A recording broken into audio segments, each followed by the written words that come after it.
Please welcome Ron G to the next level. How you doing, man? What's up, bro? How you doing, Good man? to see you, man. Man, my life is incredible right now. Paper, I keep my money flipping. Paper, I keep my money flipping. Yeah. Paper, I keep my money flipping. Paper, I keep my money flipping. Yeah. So what's going on? I'm always turning up. You got my gold one. You gotta throw it up.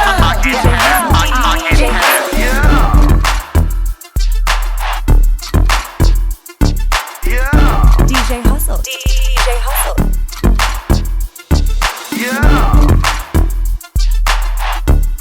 DJ Hustle. DJ Hustle.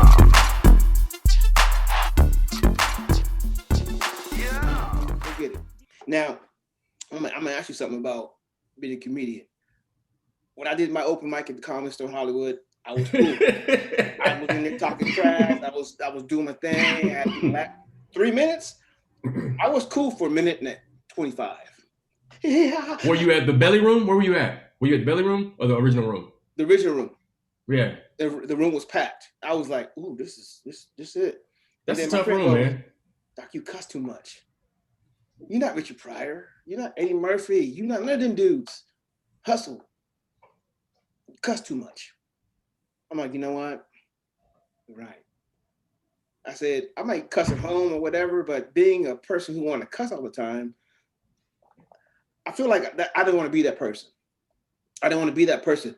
And I noticed that when you do your comedy, you don't cuss. And that's a God-given gift. Why'd you choose not to cuss? It's funny, man. The easy answer is when I was cursing, I got booed.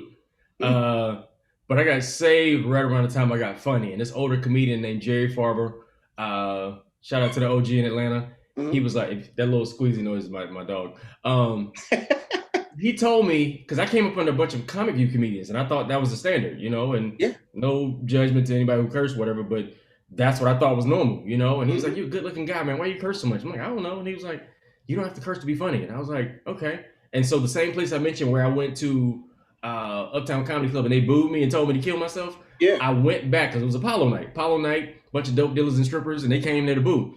I went back kind of sort of right after I got saved, and I did 5 minutes and didn't get booed, and it was little girl. And I didn't get booed. That's dope. But the I dog didn't is get you right booed. now, though. I know, right? And then so I feel like God was like, all right, so you performed, you didn't curse, and you did well, but you curse off stage, and you judgmental. You hard on church people because you grew up in the church. You real hard on church people. But if a pastor did that, you would judge them. What make you any different? Right. And God made me sit in it. And I was like, you know what? Touche. And so I stopped cursing in my personal life. And for me, that became my thing. And I realized that's my lane. And as much as I want to, at first, when I first started doing it, it didn't feel like it wasn't a popular thing. It felt lonely to do it. Yeah. Little girl. She good, Ron. Don't worry about it. All right. I don't want to mess about you. No, you good, man. This you start, man. We can talk about it all day. I didn't want it to it just didn't feel cool to be the clean comedian. It didn't feel cool because nobody else was doing it. You know what I'm saying? But what made it make sense was years later, I wound up booking a gig for Nickelodeon, and I was a dad on a TV show.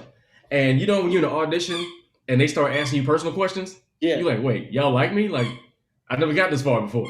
They was like, yo, we noticed that you were a clean comedian and we really like you. And we did a little research on you, found out that you're clean and you're perfect for this gig. And bro, it warmed my heart so much. Like, okay, God was like winking at me like, this is why I have you on this path. Like, there's no room you can't do. There's no job you can't take. Exactly. And this is why I have you on this path. And at first it didn't feel good, but now it's like, okay, God, I appreciate what you're doing. So yeah, man. Hustle, man. Hustle, man.